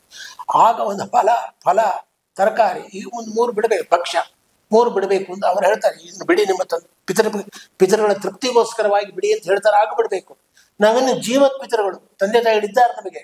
ಇನ್ನು ಹುಚ್ಚುಚ್ಚಾಗಿ ಇವನು ಮೈಸೂರು ಪಾಕ್ ಬಿಟ್ಟು ಬಂದುಬಿಟ್ಟಿದ್ದಾರೆ. ಸ್ವಾಮಿಗಳು ಹಿಂಗೆ ತಿರುಗಿದ್ರು, ನಕ್ಕರವರು. ಮೈಸೂರು ಪಾಕ್ ಬಿಟ್ಟು ಬಂದಿದ್ದೀಯಾ, ಯಾಕೆ ಬಿಟ್ಟಿ ಅಂತ ಕೇಳಿದ್ರು. ಸ್ವಾಮಿ ಕಾಶಿಗೆ ಹೋದವ್ರು ಬಿಡಬೇಕಲ್ವಾ, ಮೊದಲು ಬಿಟ್ಟಿದ್ದೇನೆ ಅಂತ ಅವ್ರು ಹೇಳಿದರು. ಕಾಶಿಗೆ ಹೋದವ್ರು ಬಿಡೋದಲ್ಲ, ಗಯಾ ಕ್ಷೇತ್ರಕ್ಕೆ ಹೋಗಿ ಶ್ರಾದ್ದ ಮಾಡುವಾಗ ಪುರೋಹಿತರು ಹೇಳ್ತಾರೆ ಬಿಡಬೇಕು ಅಂತ, ಆಗ ಬಿಡಬೇಕು. ಸುಮ್ಮನೆ ಕಂಡುಕೊಂಡಿದ್ದಲ್ಲಿ ಬಿಡೋದಲ್ಲ. ಅದನ್ನ ಮೈಸೂರು ಪಾಕ್ ತಿನ್ನು ನೋಡಿ. ಶಿಷ್ಯ ಇನ್ನು ಚಿಕ್ಕ 25 ವರ್ಷ, ಇನ್ನು ಸಾಯೋವರೆಗೂ ಮೈಸೂರು ಪಾಕ್ ತಿನ್ನಲ್ಲ. ಇವನು ತಿನ್ನಬೇಕು ಅಂತ ಅವರ ಅಪೇಕ್ಷೆ, ತಿನ್ನಿಸ್ಬೇಕು ಅಂತ ಅವರ ಅಪೇಕ್ಷೆ. ಅದನ್ನ ತಿನ್ನಬೇಕು, ಅದನ್ನ ತಿನ್ನು. ಸ್ವಾಮಿ ಬಿಟ್ಟು ಬಂದಿದ್ದೇನಲ್ಲ, ಅದನ್ನ ನೋಡು. ಬಿಟ್ಟು ಬರೋದು ಇದನ್ನೆಲ್ಲ ಬಿಟ್ಟು ಬರಬಾರದು. ನೀವು ಚಿಕ್ಕ ಹುಡುಗರು ನೀವು ಹೇಳ್ತೇನೆ, ಅದನ್ನ ತಿನ್ನೋದು ಬಿಟ್ಟೆ, ಹಣ್ಣು ತಿನ್ನೋದು ಬಿಟ್ಟೆ, ಭಕ್ಷ್ಯ ತಿನ್ನೋದು ಬಿಟ್ಟೆ, ತರಕಾರಿ ತಿನ್ನೋದು ಬಿಟ್ಟು ಮಾಡಬೇಡಿ. ಬೇಕಾದಷ್ಟಿದೆ. ರಾಗದ್ವೇಷಾದಿಗಳನ್ನು ಬಿಡೋದನ್ನ ಅಭ್ಯಾಸ ಮಾಡ್ಕೊಳ್ರಿ. ಮತ್ತೆ ಕಂಡಲ್ಲಿ ತಿಂತೀರಲ್ಲ, ಶರ್ಟ್ ಹಾಕೊಂಡು ಧೋತ್ರ ಉಟ್ಕೊಂಡು ತಿನ್ನೋದನ್ನು ಬಿಡಿ. ಇದನ್ನು ಬಿಡಬೇಕು, ಮೈಲಿಗೆಯಿಂದ ತಿನ್ನೋದನ್ನು ಬಿಡಿ. ಮಡಿಯಿಂದನೇ ತಿಂತೇನೆ ಅಂತ ಸಂಕಲ್ಪ ಮಾಡ್ರಿ. ಇದು ಇಲ್ಲೇ ಸ್ವಾಮಿಗಳು ಯಾವಾಗಲೂ ನಾವು ಒಂದು ಸೀಟ್ನಲ್ಲಿ ಸ್ವಾಮಿಗಳು ಮತ್ತು 2 ವಿದ್ಯಾರ್ಥಿಗಳು ಕೂಡ ಪದ್ಧತಿ ನಮ್ಮ ಪಕ್ಕದಲ್ಲೇ ಕೂಡ ಯೋಗ್ಯತೆ. ಎಷ್ಟೋ ಬಾರಿ ಈ ನನ್ನ ತೊಡೆ ಮೇಲೆ ಮಲಗಿದ್ದಾರೆ ಅಂತ ಭಾಗ್ಯವನ್ನು ಪಡೆದ ತೊಡೆ. ಹಾಗೆ ಇದು ಬಿಡೋದು ಬೇಕಾದಷ್ಟಿದೆಯಪ್ಪ. ಸುಳ್ಳು ಹೇಳೋದನ್ನು ಬಿಡಿ, ಸತ್ಯವನ್ನು ಮಾತಾಡ್ರಿ. ಅಂತರ ಈಗ ನಮ್ಮ ಮೈಲಿಗೆ ತಿಂತಿರಲ್ಲ ಮೈಸೂರು ಪಾಕ್, ನಿನ್ನೆ ಮಾಡಿದ್ದನ್ನು ತಂದು ಇವತ್ತು ತಿಂತಾ ಇದ್ದೀರಲ್ಲ, ಅದನ್ನು ಬಿಡಿ. ಆಯ್ತರ ಅದನ್ನು ಮೈಲಿಯಿಂದ ತಿನ್ನೋದನ್ನು ಬಿಡಿ. ಆ ಕ್ಷಣದಿಂದ ನಾನು ಅವತ್ತು ಪೇಜಾರ ಸ್ವಾಮಿ ಹೇಳಿದ ಸುಮಾರು 60 ವರ್ಷದ ಮೇಲಾಯ್ತು ಅವ್ರು ಹೇಳಿದ ಮಾತು. ಇವತ್ತಿನವರೆಗೂ ನಾನು ಮೈಲಿಯಿಂದ ಏನು ಬಾಯಲ್ಲಿ ಹಾಕೊಳ್ಳೋದು, ಏನೇ ತಿನ್ಬೇಕಾದ್ರೂ ಮಡಿಯಿಂದ ತಿನ್ಬೇಕು. ಆ ಥರದ ಸಂಪ್ರದಾಯ ಅವು ಗುರುಗಳ ಮಾತನ್ನು ನಡೆಸ್ಕೊಂಡು ಬಂದಿದ್ದೆ. ಹೀಗೆ ಆ ಇಡೀ ತನ್ನ ಜೀವನದಲ್ಲಿ ತನ್ನ ಏನು ಸ್ವಾಮಿಗಳ ಬಾಯಿಂದ ಬಂತು ಆ ಮಾತು ಇಡೀ ತನ್ನ ಜೀವನದಲ್ಲಿ ಶಿಷ್ಯರು ಅದನ್ನು ಆಚರಣೆಗೆ ತಂದಿರಬೇಕು. ಆ ರೀತಿಯಾದ ಹಿತವಚನವನ್ನು ನುಡಿಯುವ ಒಂದು ಸ್ವಭಾವ ಗುರುಗಳ ಸ್ವಭಾವ. ಯಾರಿಗೂ ಕೆಟ್ಟದನ್ನು ಬಯಸಿದವರು, ಯಾರಿಗೂ ಕೆಟ್ಟದನ್ನು ಅವರ ಜೀವನದಲ್ಲಿ ಕೂಡ ತನ್ನ ಕನಸಿನಲ್ಲಿ ಕೂಡ ಯೋಚನೆ ಮಾಡಿದವರಲ್ಲ. ಇಡೀ ರಾಷ್ಟ್ರವನ್ನೇ ಉದ್ಧಾರ ಮಾಡಬೇಕು, ರಾಷ್ಟ್ರವೇ ಚೆನ್ನಾಗಿರಬೇಕು, ಸರ್ವೇ ಜನ ಸುಖಿನೋ ಭವಂತು ಎಂಬತಕ್ಕಂಥ ಮಾತನ್ನು ಅಕ್ಷರಶಃ ತಮ್ಮ ಜೀವನದಲ್ಲಿ ತಂದುಕೊಂಡವರು ನಮ್ಮ ಗುರುಗಳು ಅಂತ ಹೇಳಿದರೆ ಅದು ಖಂಡಿತವಾಗಿ ಅತಿಶಯೋಕ್ತಿ ಆಗಲಾರದು. ಇಂಥ ಗುಡ್ಡಗಾಡು ಪ್ರದೇಶಕ್ಕೆ ಹೋಗ್ತಾ ಇದ್ರು, ಯಾವುದು ಹಳ್ಳಿಗೆ ಹೋಗ್ತಾ ಇದ್ರು. ಯಾರು ಹಿಂದುಳಿದವರಿದ್ದಾರೆ, ಯಾರು ಗಿರಿಜನರಿದ್ದಾರೆ, ಹರಿಜನರಿದ್ದಾರೆ, ಎಲ್ಲರೂ ಹಿಂದೂಗಳಾಗಿ ಹಿಂದೂ ರಾಷ್ಟ್ರವನ್ನು ಕಟ್ಟಬೇಕು ಎಂಬತಕ್ಕ ಉದಾತ್ತವಾದ ಧ್ಯೇಯವುಳ್ಳವರು ಪೇಜಾವರ ಸ್ವಾಮಿಗಳಾಗಿದ್ದಾರೆ. ಆದ್ದರಿಂದ ಎಲ್ಲ ಹಳ್ಳಿಗೆ ಹೋಗಿ, ಗುಡ್ಡಗಾಡು ಜನಗಳಿಗೆ ಹೋಗಿ ಅವರಿಗೆ ಹಿಂದೂ ದೀಕ್ಷೆಯನ್ನು ಕೊಟ್ಟು ಅವರಿಗೆ ಮಂತ್ರೋಪದೇಶವನ್ನು ಮಾಡಿ ಅವರನ್ನು ಕೂಡ ಉಚ್ಛ್ರಾಯ ಸ್ಥಿತಿಗೆ ತಂದು ಅವರನ್ನು ರಕ್ಷಣೆ ಮಾಡಿದವರು ಸ್ವಾಮಿಗಳು. ಹೀಗೆ ಒಂದಲ್ಲ ಎರಡಲ್ಲ ಎಷ್ಟು ಹಳ್ಳಿಗಳನ್ನು ಮಾಡಿದೆವು. ಎಷ್ಟು ಹಳ್ಳಿಗಳಿಗೆ ಹೋಗಿ ಆ ಬಿರುಗಾಳಿ ಬಂದಾಗ, ಸಂಕಷ್ಟದಲ್ಲಿದ್ದಾಗ ಅದೆಲ್ಲ ಉದ್ಧಾರ ಮಾಡಿದವರು ಪೇಜಾವರ ಸ್ವಾಮಿಗಳು ಅಂತ ಹೇಳಿದರೆ ಒಂದೇ ಎರಡೇ ಅವರ ಶಿಷ್ಯರಾಗಿ ಏನೋ 10 ನಿಮಿಷ ಅಂತ ಹೇಳಿದ್ದಕ್ಕೆ ನನ್ನ ವಾಕ್ಶುದ್ಧಿಗೋಸ್ಕರವಾಗಿ 1-2 ಅವರ ಬಗ್ಗೆ ಮಾತಾಡಿದ್ದೇನೆ. ನನಗೆ ಮಾತಾಡುವಂದರೆ ಹೀಗೆ ದಿನಗಟ್ಟಲೆ ಮಾತಾಡುವಷ್ಟು ವಿಷಯ ಅವರಲ್ಲಿ ನಮ್ಮಲ್ಲಿ ಇದೆ. ಅಷ್ಟು ಉಪಕೃತವಾದ ಶರೀರ. ಆದ್ದರಿಂದ ದೇವರಲ್ಲಿ ಪ್ರಾರ್ಥನೆ, ಜನ್ಮಾಂತರದಲ್ಲಿ ಕೂಡ ಪೇಜಾವರ ಸ್ವಾಮಿಗಳಂಥ ಗುರುಗಳನ್ನು ನನಗೆ ಕೊಟ್ಟು ನಮ್ಮನ್ನು ಉದ್ಧಾರ ಮಾಡಿ ಕೈ ಹಿಡಿದು ನಮ್ಮನ್ನು ಎತ್ತಪ್ಪ ದೇವರೇ. ಯಾವುದೋ ಮೂಲೆಯಲ್ಲಿ ಬಿದ್ದವರು, ನಾನಂತೂ ಶೂದ್ರರಂತೆ ಜೀವನ ಮಾಡಿದೆವರು ಆ ಚಿಕ್ಕ ವಯಸ್ಸಿನಲ್ಲಿ. ಅಂಥವರನ್ನು ಶೂದ್ರನಂತೆ ಇರುವವರನ್ನು ಎಳೆದುಕೊಂಡು ಬಂದು ಅವರಿಗೆ ನನಗೆ ವಿದ್ಯಾದಾನ ಮಾಡಿ, ಅನ್ನದಾನ ಮಾಡಿ, ವಿದ್ಯಾದಾನ ಮಾಡಿ, ದ್ರವ್ಯದಾನ ಮಾಡಿ, ಉದ್ಯೋಗ ದಾನ ಮಾಡಿ, ಒಬ್ಬ ಮನುಷ್ಯರನ್ನಾಗಿ ಮಾಡಿ ಇವತ್ತು ಸುಧಾ ಗ್ರಂಥಗಳನ್ನು ಬಾಯಿಂದ ಹೇಳಿಸ್ತಾರೆ ಅಂದರೆ ಅದು ಪೂರ್ತಿ ಅವರ ತಪಶಕ್ತಿ ಹೊರತು ನಮ್ದೇನಿಲ್ಲ. ಅದನ್ನ ಸಮಾಜದ ಎರಡು ಕಣ್ಣುಗಳಿದ್ದಂತೆ ಅಥವಾ ಸೂರ್ಯಚಂದ್ರರಿದ್ದಂತೆ ವಿದ್ಯಾಮಾನ್ಯ ತೀರ್ಥ ಶ್ರೀಪಾದಂಗಳವರು ಮತ್ತು ಪೇಜಾವರ ಶ್ರೀಪಾದಂಗಳು ಇಡೀ ಪ್ರಪಂಚಕ್ಕೆ ಸೂರ್ಯಚಂದ್ರರಿದ್ದಂತೆ ಅವರಿಬ್ಬರನ್ನು ಇವತ್ತು ನಾವು ಕಳ್ಕೊಂಡಿದ್ದೇ. ಆದರೆ ನಮ್ಮ ಹೃದಯದಲ್ಲಿ ಖಂಡಿತವಾಗಿ ಅವರು ಇದ್ದಾರೆ. ನಮ್ಮನ್ನು ಎಲ್ಲ ರೀತಿಯಿಂದಲೂ ಕೂಡ ಆ ಇಬ್ಬರು ಗುರುಗಳು ಉದ್ಧಾರ ಮಾಡಲಿ ಅಂತ ಹೇಳ್ತಾ ಒಂದು 10 ನಿಮಿಷದ ಉಪನ್ಯಾಸವನ್ನು ಗುರುಗಳ ಅಂತರ್ಯಾಮಿಯಾದ ಮುಖ್ಯ ಪ್ರಾಣದೇವರ ಅಂತರ್ಯಾಮಿಯಾದ ಪರಮಾತ್ಮನ ಪಾದಕ್ಕೆ ಸಮರ್ಪಣೆ ಮಾಡ್ತಾ ಇದ್ದೇನೆ. ಶ್ರೀಕೃಷ್ಣಾರ್ಪಣಮಸ್ತು. ಅದು ಮಧ್ವರ ಹೃದಯದಲ್ಲಿ ಉಡುಪಿಯಲ್ಲಿ ಸಿಗುತ್ತೆ ಎನ್ನುವ ಏಕೈಕ ಕಾರಣದಿಂದ ಕೃಷ್ಣ ದ್ವಾರಕೆಯನ್ನು ಬಿಟ್ಟು ಉಡುಪಿಗೆ ಬಂದಿದ್ದಾನೆ. ಇದು ನಮ್ಮ ಆಚಾರ್ಯರ ಮಹಿಮೆ.